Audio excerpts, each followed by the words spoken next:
This area of the nursery, we are trying to develop this area to match with the new EYFS for the 2-year-olds.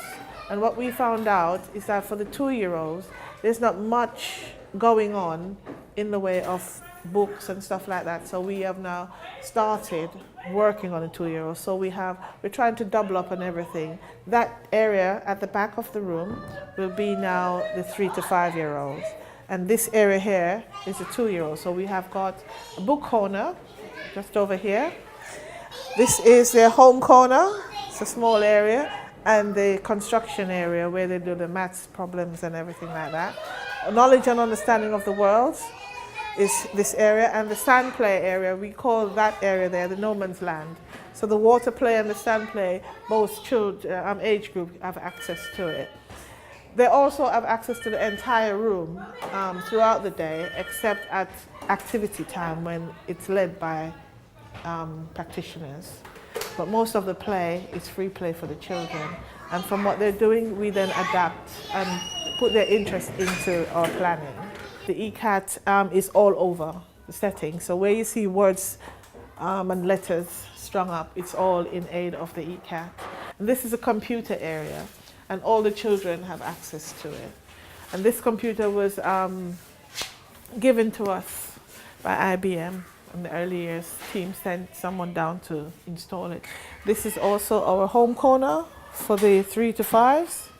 At the moment, we're going to turn it, the next thing we're going to turn it into a travel agency. Sometimes we get children that don't want to go home, and you have to say, but you're going to come back tomorrow, it's all right, you can go home. And they might build a toy. Oh Sam, don't break it down, don't put it away, I want to come play with it tomorrow. And I'm like, no problem, I'll put it up on there and it will be there when you come in tomorrow. So that is another encouragement to keep children coming in, because you have children that's like, oh, I don't want to go in, I don't want. But as long as you can keep it calm and stimulating and put out all the age-appropriate toys for particular children, then they've got to be coming back, because it's a learning environment and that's what we want. And we want to make sure that parent and child are both happy.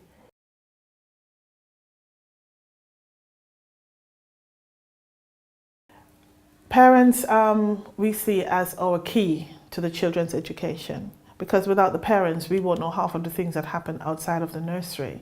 If they come in and they say, well, we went out for the weekend and this is what we did. We then talk about that in our circle time. One little girl came in with her doll, and she was saying, oh, she loves her doll and she's going to take care of it and blah, blah, blah. We then, one of the staff then say, okay, we've got some dolls here, and these are lifestyle dolls, they're called persona dolls.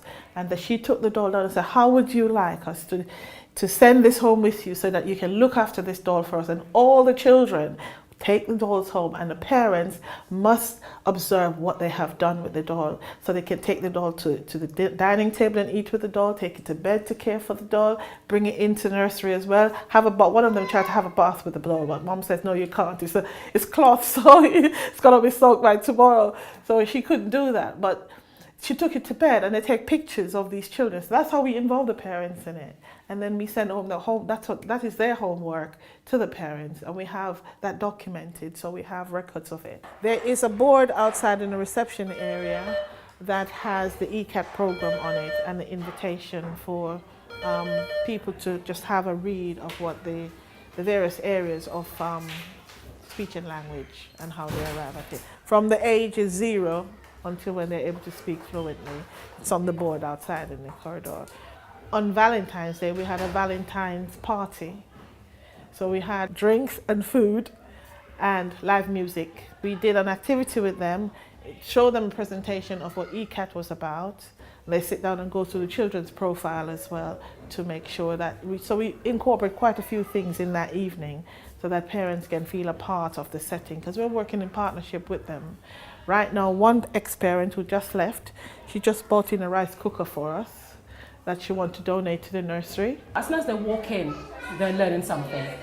Everything that they do here is for a reason. Mm-hmm. So it's not as if it's just, every little thing you see here is for them to learn something.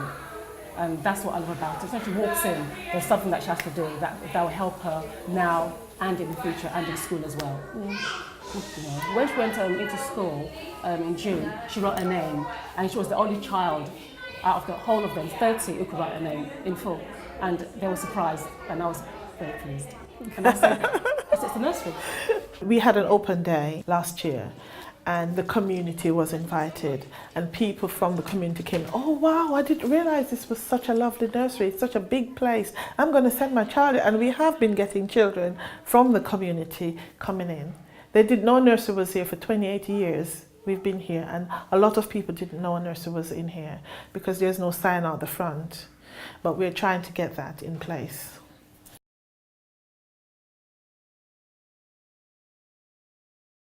What we have achieved here is basically down to the help and the assistance that we got from the early years team. We have an outstanding from Ofsted, which we are very glad about. And I did have a meeting after the outstanding report, and I said, now we've got outstanding, that is not it. Now the work begins, because we have to maintain that standard of outstanding. Because if we don't, when the next one comes, we're going to look like fools. We're going to go back down to good or to satisfactory. It's not good enough. We need to maintain that outstanding. And in order for us to maintain that outstanding, we have to maintain a good practice. And good practice comes by learning and implementing what you've learned within the setting. And that's the only way we're going to be able to improve that. If a vision is the same, it's not a vision anymore. You have to move on with vision. Vision is a growing thing. Because once you've accomplished one vision, if you're a visionary, there'll always be another vision that you want to see accomplished. So you'll have to keep going.